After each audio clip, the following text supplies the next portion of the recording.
Welcome back to another episode in the self-compassion area of depression. Remember, these videos are to help us hopefully decrease our depression, decrease the behaviors associated with depression we don't want, or decrease in overall behaviors that we do not want.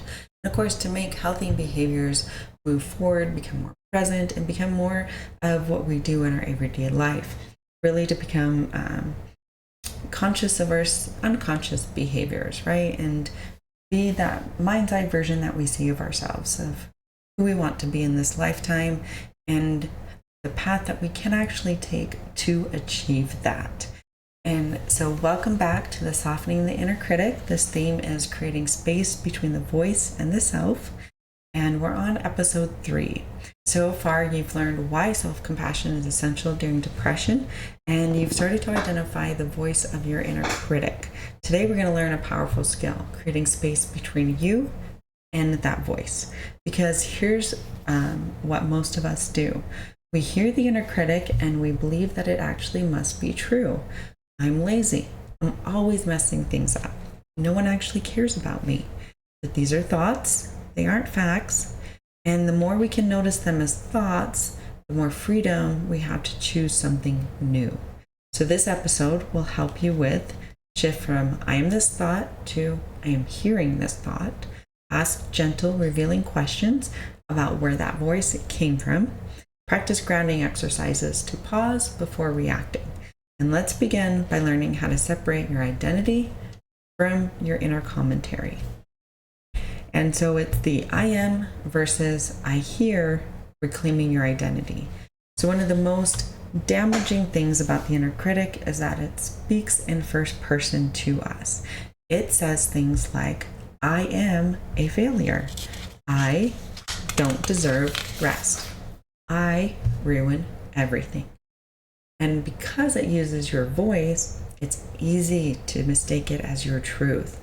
But here's a powerful shift. Instead of, I'm worthless, say, I'm noticing a thought that says, I'm worthless. That one sentence changes everything. It says, I'm the observer of this thought, not the thought itself. I have space between the pain and my identity, and I have the power to pause. So try this practice. Whenever a harsh thought appears, silently say, that's an old belief, not a fact. Or, this is my inner critic speaking, not my whole truth. This is how you reclaim your sense of self from blame to observation. So how else can we do this? Well, we can gentle question that disarm the critic. So once you've created a bit of a distance, you can begin to get curious. So instead of arguing with your inner critic, maybe ask it, whose voice does it sound like? What is the part of me trying to protect me from? And when did I start actually believing this? Sometimes the inner critic is mimicking, maybe a parent, a teacher, or a coach who had unrealistic expectations. Maybe a culture that praised you only when you achieved. And maybe a younger version of you trying to avoid rejection or failure. So these questions are not about blaming your past. They're about understanding where the voice was actually born, so you can then choose to know what to keep and what to release. So here's an example. You always disappoint people. We'll ask it, where did I learn that?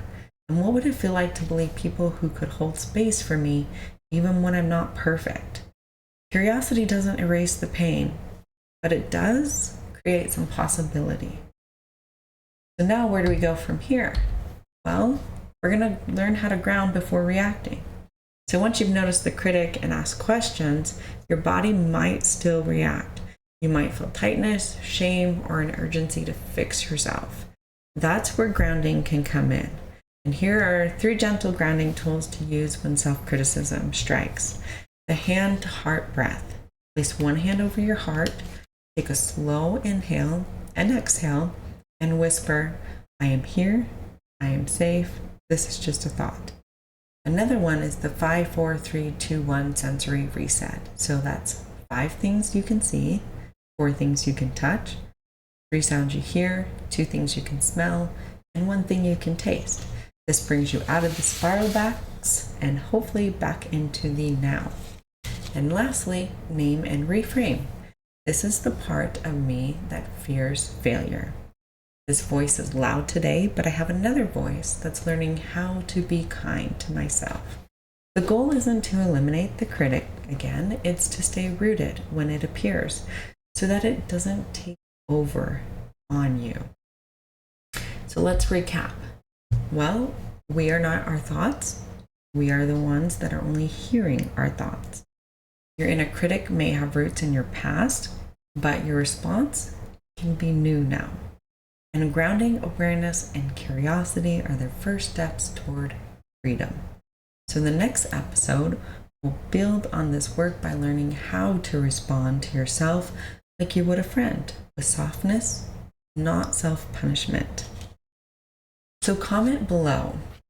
What's one harsh thought you've noticed lately, and what curious question would you ask in response?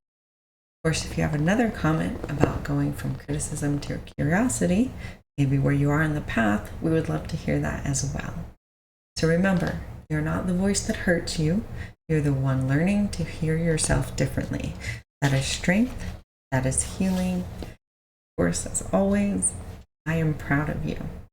Here's the part where I talk about the 2 journals I have created, More to Come, and the children's book. But I also created, of course, More to Come as well. So these journals are really to kind of help with these videos. They go hand in hand, helping you understand some more parts of yourself and really giving you some more tools on how to better succeed. So in a world that moves too fast, what if you could create a space to come home to yourself, and ones for your little one as well? Start with your heart, the self-love, self-discovery, and self-discipline journal. It's your guided path to clarity, purpose, and showing up for a life that you truly do want. And when anxiety does arise, meet yourself with compassion. The Anchored in Kindness journal helps you calm your nervous system, understand your patterns, and find peace one breath, one page at a time. And for those little hearts that you love the most, meet Luna and Bravion the Lion, a magical story that helps children find their courage, listen to their hearts, and trust their own glowing spark. A story of bravery, self-trust, and emotional wisdom. With worksheets, of course, at the back to help your little ones. You may need to help them with that, but there they will discover their own bravery, their own courage, and their own self-spark. Hopefully getting them on the path to their own tools that they can utilize when they need them as well. If this video spoke to you, if it helped you at all, please like, subscribe, or share it with somebody who may need it.